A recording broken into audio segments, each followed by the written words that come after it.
This is Jack Liner Bus 8911 with Mexor Esternon. Ang kasama niya ngayon si Raven Rogelio.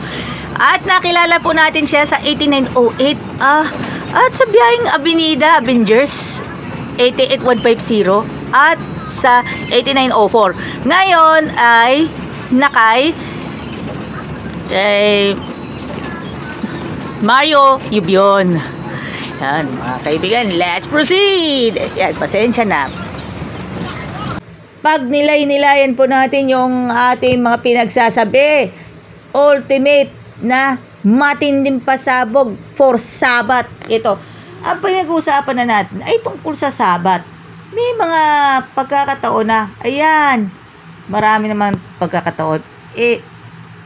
May pagkakataon na talagang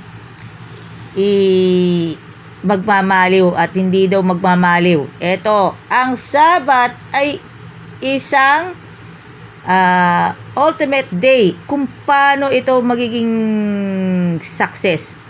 Sa panahon nito, alam natin ang lahat. Pagkakataon. Ang pagkakataon po natin ang hindi natin alam ano ang alam natin tungkol sa Sabat. Ito, ang Sabat kasi ay nag-start ng Friday ng gabi at matatapos ito ng Saturday ng gabi. Kitams?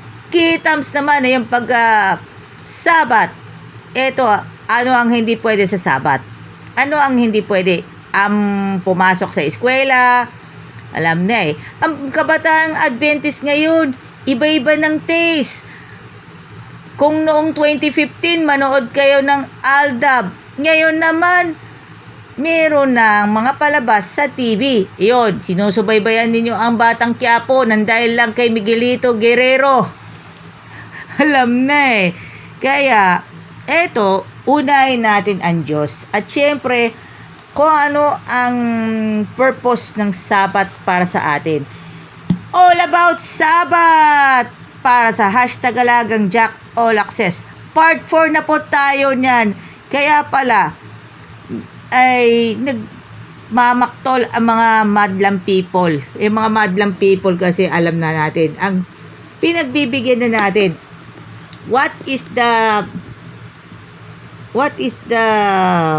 Sabat? Siyempre ang Sabat kasi, bakit kaya mga special needs hindi pa nila ang alam ang Sabat?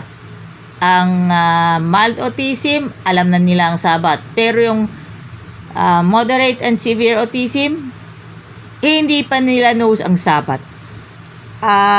Bahala na si Ma'am Gabin kung anong basic approach to the 7-day Adventist parents of the special needs individuals.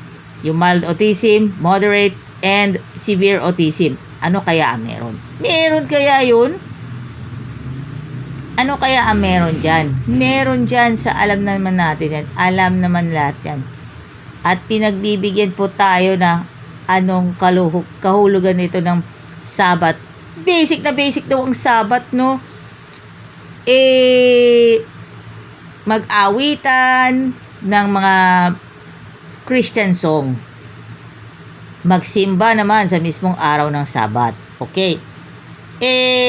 Nung araw naman kasi, mula umaga hanggang hapon, walang patid.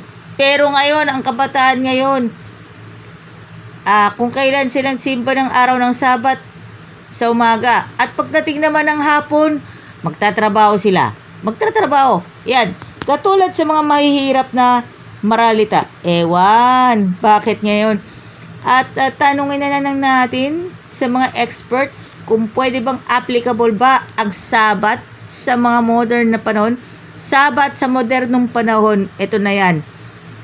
Kaya nga, ngayon kasi, ang mga kabataan ngayon, yung iba, hindi nila alam ang Sabat. Bakit? Ang Sabat kasi is a sacred day. Ang araw ng pahinga. Bago magkalimutan, batiin po natin si Alvin Verso and family. At salamat po sa lahat. From this to this. Eto na ang partner nagkasama na natin sa hanap buhay at sa habang buhay na panahon. This is Country Veggie Foods. Tara, let's kain na sa Veggie Yum, located at 240 Maharlika Highway, Barangay San Rafael, San Pablo City, Laguna, malapit sa SM City, San Pablo. Alagang Jack is getting ready for Harvest 2025.